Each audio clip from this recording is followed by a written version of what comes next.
Hi, in this video, we are going to see about CSRF. So CSRF is also called as a cross-site forgery attack. So we are looking into CSRF vulnerability. It is a high-threat vulnerability. You can see most of this kind of attacks in banking websites and password updation pages and form updation pages or something like this. So here we have two methods, get and post methods. So get method is like we are trying to access a particular resource. So we are requesting something from the server to get a particular data. So get is something like getting a resource from the server. Post is something like we are trying to post the data to the server. So basing upon this, your transactions will work in the internet. So coming to CSRF. So CSRF is called a cross-site request forgery. So if you divide the meaning of this, so cross-site, that means it is not the original site taking that request. See, if you open abc.com, that is a main site. But if I take xyz.com, that is a cross site. Okay, so why I'm saying it is cross site is it is linking with abc.com here. xyz.com is my website. That means hacker's website. abc.com is our original website. It's a banking website. Suppose select. So my malicious website xyz.com, what I will do is I will take the request of abc.com. One particular request is going. Suppose select abc.com / amount equal to 1000 and account number equal to 12345. So this is the this is the actual request we are doing. We are transferring 1000 rupees amount to account number 12345. So this is what we are requesting. As a malicious attacker, what I do is I try to change this request with a different values. That means 67890. So this is hacker's account number and this is original user account number. So what I'm doing is this is the request going from your system. As a malicious attacker, what I do is I change the request like this with my account number. And I'll send this link to you. When you click on this link, I'll send this link to you through a phishing page or through a link, or I'll send a mail to you. Whatever I want, I can do that. So I'll send this link to you. So immediately when you click on this link, the data which you are posting into the server or whatever the request you are sending to the server, that will be manipulated. That will be forged. So this is the cross site and this is the request. So this is the request and this is the forgery request. So request, forgery. So forgery, I think that's good. Okay, spelling is right. So cross-site request forgery. So what we are doing is we are taking original request and we are forging that request with a cross-site. Cross-site means the opposite site. So your opposite site is xyz.com. Your main website is abc.com. So we are taking this request and we are forging this request with the other value. So this is called cross-site request forgery. I think you didn't get actual point. You're not perfect with this concept. Let me show you the practical so that you'll get an idea. So here you can see the DBWA.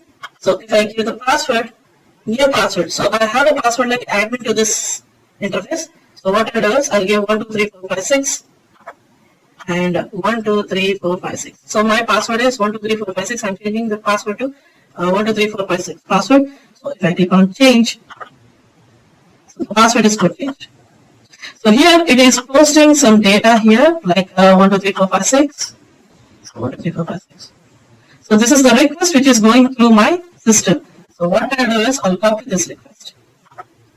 Okay. So I copy the request and I'll open a notepad. So this is the request. So now what I'll do is I'll craft a page to this request. HTML head. Title of this page is CSRF proof of concept. So what I'll do is I'll try to use anchor tag href equal to. So this is the actual link I'll provide, and I'll explain you why I'm using this. And click here to secure your password. So I'm manipulating the user. So secure your password. So if you want to secure your password, please click on here. You can see some of the mails like this in your inbox as they are phishing pages. If you click on that particular page, you'll get something else. So it is a phishing kind of things. So if you click on that, immediately that action get executed. And I'll close this. So I have not given the body here. This is the body tag, and I have to close head tag also. So don't forget to close the tags or else you'll get confused. So this is the page. But I have to force the request, right? This is the request, but I have to force this request. So what I'll do is I'll take out this 1 2 3 4 5 6 2, something like Dinesh is the password. I'm changing 1 2 3 4 5 6 2 Dinesh as a password. So let me save this page on my desktop. So like CSRF.html. Okay. So I have created one HTML page, which is a malicious page. What I'll do is I'll keep this page in my website, like xyz.com. I told you, right? So I'll keep a page in the xyz.com web server, and I'll try to share that link to the user. So what's happening now? Here the password is got changed to 1 2 3 4 5 6. So let me check whether it is got changed or not. So admin is the username. I'll copy this username. I'll paste the same. Why? Because that is the previous one, right? Original one. You're saying that login field. Why? Because I have given admin. But if I give admin and if I give 1 2 3 4 5 6, see, I can log in into this account. That means the password is got changed successfully. So now the password is 1 2 3 4 5 6. But what I have done is I have crafted a page with Dinesh.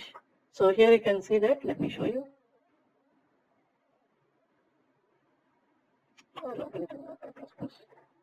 So I have changed the password to Dinesh. So this is what I'm doing. So what I'll do is I'll try to double click on this page. So immediately, if I send this link to you, what you'll do is you'll open that. I'll send it through a mail. Okay. So when you click on that link, immediately it will get opened in the same browser. Remember, if you want to execute CSRF, you should follow these steps. The first step is user should log in to the website. He should log in into that website, whatever the vulnerability you found in that website, that he should open in a browser. And malicious page also, whatever the malicious page you're sending, that malicious page also should open in the same browser. In the same browser he should open. Why? Because login into different browsers differs, right? If I log into gmail.com in Chrome browser, if I open Firefox, in that I have to sign in again, right? So these cookies are different, those cookies are different. So that's why there is a you can't open Gmail or any website in both the browsers at a time. So see, not in the at a time. That means if you open in Firefox, that will not be reflected in Chrome. Again, you should log in into the Chrome. So that is why user should log into that website, and malicious page also should open in the same browser. Then only you can execute this attack. Okay. So once he opened that link in the same page in the same browser, so here you can see the original website. So if I click on secure password, so here you can see I entered into the original website, but the request is Dinesh. And here you can see the password changed. So I have made a request. I have forged the request without the user consent, without user awareness. I mean, he doesn't know whether his password has got changed or not. So once you click on that link, immediately your request has forwarded to the server. So this is CSRF vulnerability. So let me check. I'll close this. Let me log out from this application. So let me check with the admin 1 2 3 4 5 6 password. Oops. So now I have to provide Dinesh as a password, then only it will work. Why? Because I have made a cross-site request forgery to the server, so that then only I can log into this application. So this is how you can execute a CSRF attack in a particular website. So this is how you can do this using CSRF manually. So we have a manual tools for you have manual things for CSRF. We can't do it in automatic way all the time. So you have to check these kind of requests and everything, whatever it is going through the browser. So you have to manipulate the parameters, and you have to check multiple times. But remember, once you crafted a page, the user should log into the website, and that crafted page also should open in the same browser of the user. Then only you can execute the CSRF attack. And this is an interview question. They will ask you how you will execute CSRF attack. So this is how you can execute the CSRF attack in real time also. And for countermeasures part and everything, I'll explain you in countermeasures video. So I'm working on a separate video for countermeasures, so that you can have a checklist of all the vulnerabilities in your hand. So I'll explain you the remediations for this attack in a separate video. It is going to be the final video of our course. So this is all about CSRF vulnerability, and try to apply it in BWAP and DVWA, check it in all the websites, so that you'll find this vulnerability. Yeah, that's all for this video. We'll meet in the next video. The next video is completely on token authentication and session management. Alright guys, thanks.